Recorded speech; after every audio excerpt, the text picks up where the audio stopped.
our Spanish book, we had to go online, and we had to, like I said, it was strictly online, and it was so hard to understand, which, like I said, I'm good at Spanish.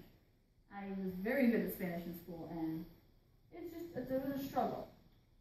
Now, in an article written by Jeremy Greenfield, he gave all these different statistics on parent and children and their preference between ebook and print. Now, this chart here shows that most parents, as well as children, prefer to read together in a print book.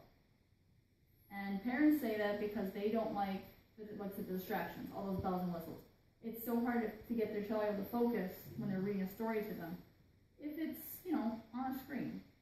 But the other thing is, it's like nostalgia. I mean, how many of us, our parents read to us when we were kids? And obviously even when I was a kid, we didn't have e-readers. That's just a common thing. I read a thick textbook, not textbook, but a book. It's about twice the size of this, and Jem and I are finally almost through with it. We read a chapter a night. It's called Tongue Cut and Nutmeg. She loves it. Like I said, she is a 6-year-old little girl who can do without technology if she needs to, and it's weird, but she prefers reading in print, and I prefer reading in print, and I prefer to read to her in print. And I read to Hunter in print, and I even read to Landon in print. I mean, because it's that nice little thing of they can interact with it too. Instead of, okay, let's swipe the screen to turn the page, they actually get to, turn the page. It teaches, at Hunter's age, it teaches them skills. And I mean, as they get older, they don't need that skill, but they did a survey of 93 parents, though. 90% of them prefer to read to their child in print. And like I said, with the world becoming so tech-savvy, these numbers are so surprising to me. I would honestly think that most people would actually prefer, I'm going to read an ebook. It's easier. My sister prefers paper book unless she's got to go somewhere. Because then she downloads all the books she wants to read onto her e-reader and takes it with her.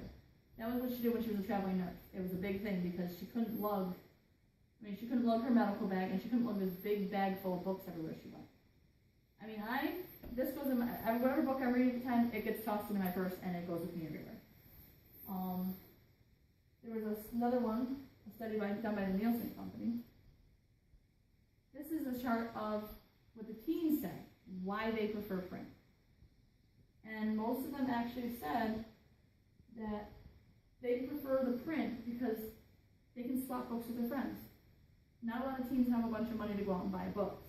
Now this book here is $14 for one book. Okay, how many teenagers have just $14 and can buy whatever book they want? So they get a book, their friend has a book.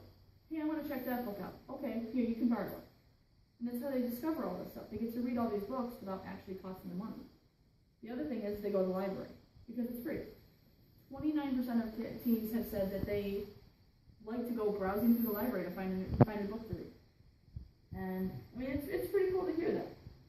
I went on to a site called debate.org, and it's, okay, the debate was, do you prefer ebook or do you prefer print? And most of the ones that said that they prefer the ebook are the people that they travel a lot. So most of the responses was, well, it's easier because I'm always on the road, so I can't really lug a heavy book with me. Understandable.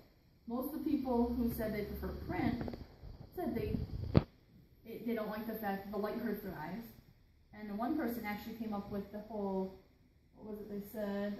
An actual book is a lot easier because if your system shuts down or you don't have access to the internet, then you can't get a hold of those books that you put on that tablet. So then what are you going to do? You have nothing to read.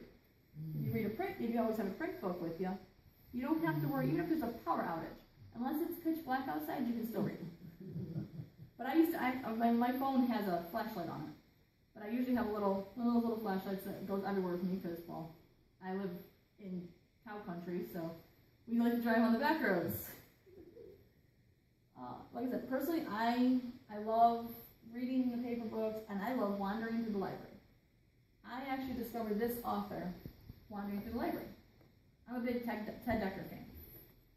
This was on the shelf about 5 feet away from my Ted Dekker books when I discovered her. And I picked it up and I started reading her. She's a Christian author. So is Ted Dekker, of course. But I mean, this one, she's got a whole bunch of books. I'm only on the second set of her full series. There's like 5 or 6 mini-series in the whole thing. And they're each 6 books apiece. I think this one about the second one. I got a while to go. But I did. If I hadn't wandered through the library, I wouldn't have discovered her, and I fell in love with her writing. That's how I discovered Ted Dekker. It's how I've discovered Lauren Brooke and all these other authors that I never would have thought to start reading. And I mean, it's just so cool when you pick up a book, because you learn so much. I mean, sometimes you'll learn a little story, but it's based on true facts. I learned about a birth disorder in one of the last books. It was a very sad story, but I learned something in just a novel. I mean, it's pretty cool. So we've talked about the reasons why print is better for your health. We've talked about how it is better for learning. And then we've talked about how, in preference, for many people, they do prefer the print over the ebook. There's so much in this world that digital is so good for. But when it comes to reading, studies have shown print's better.